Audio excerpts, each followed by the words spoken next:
Le titre de ce livre, Un si grand salut, il est écrit par notre bien-aimé frère Hall. Nous sommes toujours au chapitre 1 de ce livre, chapitre 1, petit 11, chapitre 1, petit 11. Nous entrons à la partie 4 de ce livre. Partie 4, chapitre 1, petit 11. Nous entrons à la partie 4 de ce livre, partie 4, chapitre 11, chapitre 1, petit 11. Si l'on enseigne aux croyants qu'il obtient à sa conversion le pardon de ses péchés passés, présents et futurs, ne risque-t-il pas d'être poussé à l'insouciance et au péché? Nous aurions l'occasion de voir dans les chapitres suivants que le pardon est lié à un changement de position devant Dieu. Nous devenons par la foi enfants de Dieu et nous sommes acceptés devant lui comme étant en Christ.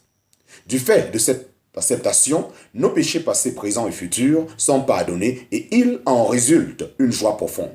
Bienheureux l'homme à qui l'Éternel ne compte pas l'iniquité. En parenthèse, Somme chapitre 32, verset 2, voit aussi Hébreux chapitre 10, verset 17 à 18.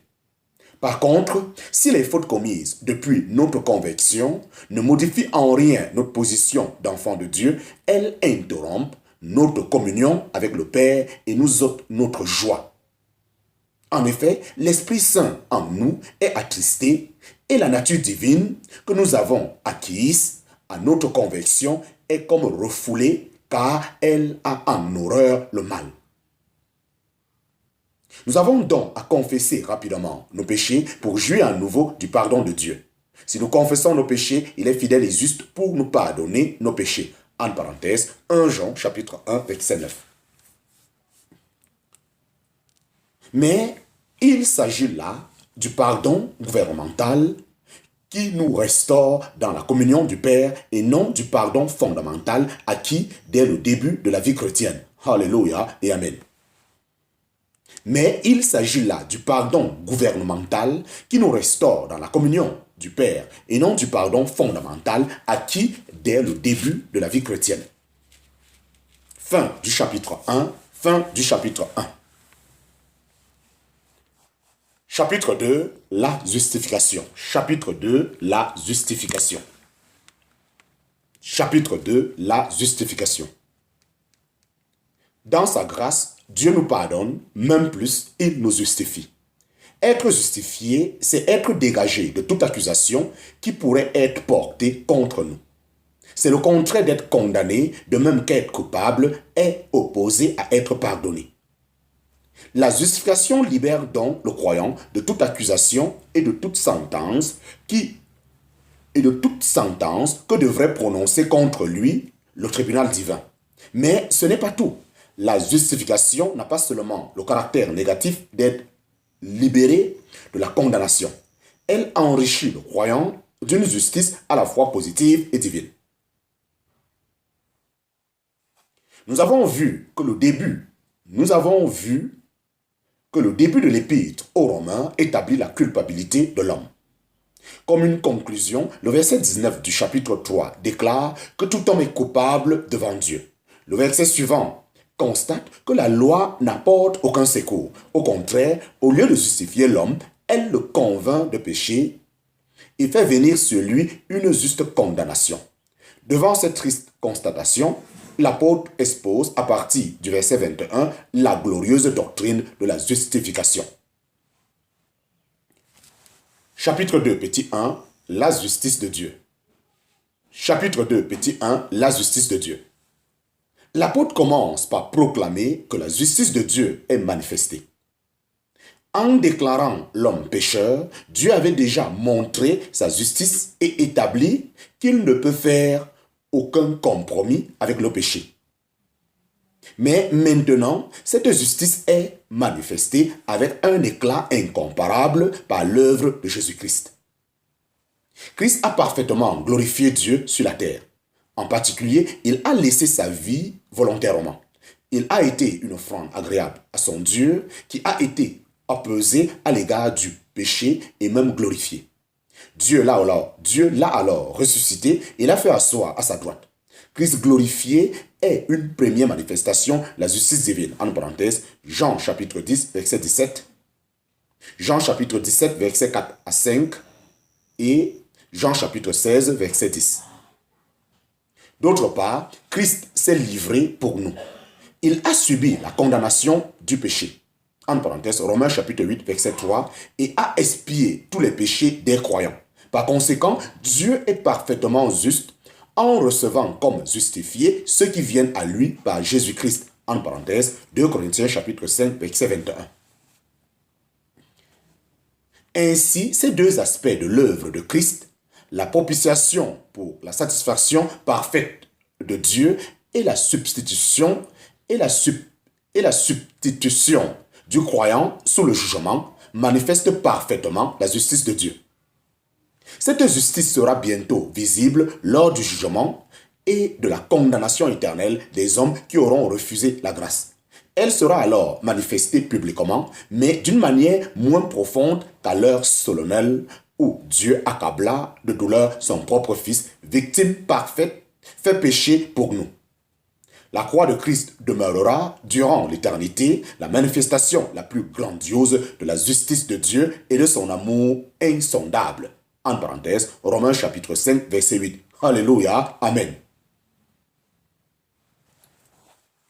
Chapitre 2, petit 2. Chapitre 2, petit 2. Chapitre 2, petit 2. La justification par le sang. La justification par le sang.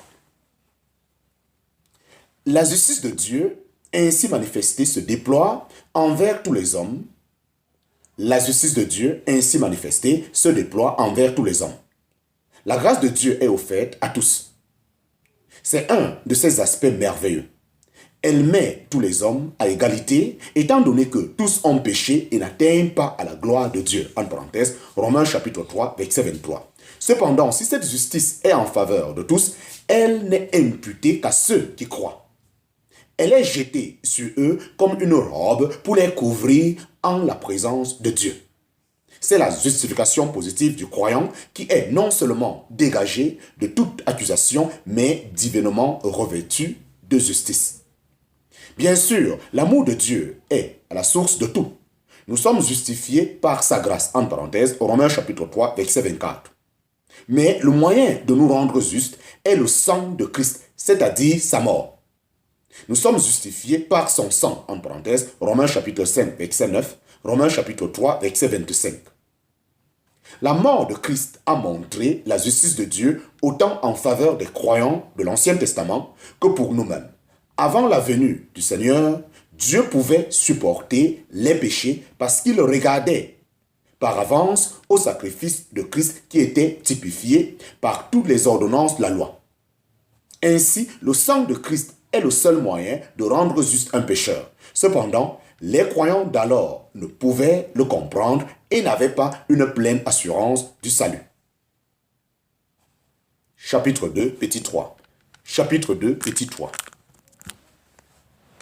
Chapitre 2, petit 3. L'assurance de la justification. L'assurance de la justification. Romains chapitre 4, verset 25. L'assurance de la justification. Romains chapitre 4, verset 25. Jésus notre Seigneur a été livré pour nos fautes et a été ressuscité pour notre justification. En parenthèse, Romains chapitre 4, verset 25. Il faut bien saisir les deux parties de ce verset pour jouir d'une assurance totale concernant notre justification. Sur la croix, Christ a porté nos péchés et leur châtiment, mais la preuve de notre libération de ces péchés est établie par sa résurrection. Si cette seconde vérité est méconnue, on ne peut goûter la paix. Parce que Christ est ressuscité, je sais que mes péchés sont tous expiés. Je suis tout à fait libre vis-à-vis du juge suprême qui a montré sa satisfaction en glorifiant le Seigneur. C'est Dieu qui justifie, en parenthèse, Romains chapitre 8, verset 33. Il avait prononcé notre sentence comme pécheurs. Il nous déclare maintenant totalement libérés. Notre justification est complète. Elle est définitive. Personne ne peut nous condamner.